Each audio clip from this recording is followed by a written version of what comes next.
నమస్కారం.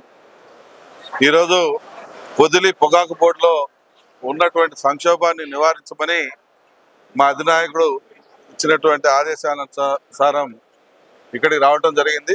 వాస్తవంగా రైతులకి ఇక్కడ ఎవరైతే పొగాకు కొనుగోలుదారులు ఉన్నారో, కంపెనీస్ ఉన్నాయో, వీరికి మధ్యన ఏం జరుగుతుంది ఇవన్నీ కూడా వాస్తవాలు తెలుసుకున్న తర్వాత ఇక్కడ లో గ్రేడ్ అనేది చాలా వరకు కొనకుండా రైతులను ఇబ్బంది పడతా ఉన్నారు, ఇబ్బంది పడే పరిస్థితి తీసుకుని వచ్చారని చెప్పి వాస్తవాలు కనుగొని ఎట్టి పరిస్థితుల్లో ఈ యొక్క క్రైసిస్ ని అధిగమించాలని, ఈ సమస్యని మరలా ఉత్పన్నం కాకుండా చేయాలన్న ఉద్దేశంతో ఇక్కడ ఎవరైతే కంపెనీలు ఉన్నాయో, ఐటీసీ కానీ, జీపీఐ కానీ, పిఎస్ఎస్ కానీ, పోతే అలయన్స్ కానీ, డెక్కన్ కానీ, ప్రగతి కానీ, మెల్లంపల్లి కానీ, యార్లగడ్డ కానీ, మారుతి కానీ,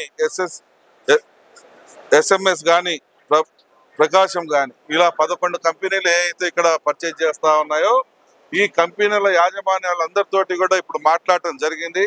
రేపు సోమవారం నుంచి రైతుల దగ్గర ఏదైతే నిలబడిపోతా ఉన్నాయో, ఏదైతే నెంబర్ తీసుకొని ఇది మన లో గ్రేడ్ వదిలిపెడతా ఉన్నారనేటువంటి ఆందోళన చెందుతా ఉన్నారో ఈ రైతులందరూ కూడా ధైర్యంగా ఉండమని చెప్పి నేను ఈ సందర్భంగా మనవి చేస్తా ఉన్నా.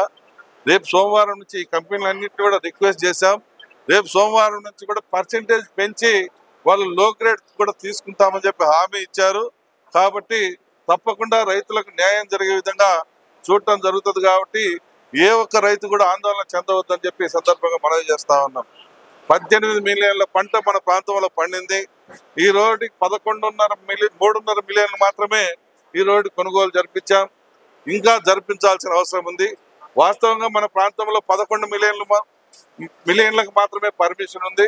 అటువంటిది రైతులు కొద్దిగా 18 మిలియన్ల వరకు పండించారు. అయినా కూడా రైతులు ఎవరు కూడా మీరు అధైర్యపడాల్సిన పని లేదు. మీరు పండించిన ప్రతి పంట కూడా కొనుగోలు చేసే విధంగా మన ప్రభుత్వం చర్యలు తీసుకుంటుంది. ఈ 18 మిలియన్ల పంట ఏదైతే మీ దగ్గర నిలబడిందో, మీ దగ్గర ఉందో, దీన్ని పూర్తి స్థాయిలో అమ్మించేంత వరకు ఈ ప్రభుత్వం కట్టుబడి ఉంటుందని చెప్పి మీ అందరికి మాటిస్తా ఉన్నాం. కాబట్టి మిమ్మల్ని ఒకటే రిక్వెస్ట్ చేస్తా ఉన్నా, కావాలని మాయం మాట అని చెప్పి మిమ్మల్ని రెచ్చగొట్టేటువంటి వాళ్ళ మాటలు నమ్మవాకండి. ఎవరు మీకోసం పోరాడే వాళ్ళు, ఎవరు మీకు న్యాయం జరగాలని చూసేటువంటి వాళ్ళు అనేది వాస్తవాన్ని మీరు తెలుసుకుంటే చాలు. అంతేగాని నేనేదో ఒక పార్టీ రిప్రజెంటేటివ్ గానో లేదంటే ఇంకో పార్టీని విమర్శించాలని నేను రావట్లేదు. వాస్తవాలు తెలుసుకోండి. మీకోసం ఎవరు పనిచేస్తా ఉన్నారు, ఎవరు పనిచేసేటువంటి వాళ్ళు. 100% మీకు రేపు సోమవారం నుంచి న్యాయం జరిగే బాధ్యత మన ప్రభుత్వం తీసుకుంటుంది. చంద్రబాబు నాయుడు గారి ఆదేశానుసారం కంపెనీలన్నిటికి కూడా మళ్ళా రిక్వెస్ట్ చేస్తాం. తప్పకుండా రేపు మండే నుంచి పెంచిచ్చే మార్గం చేస్తాం.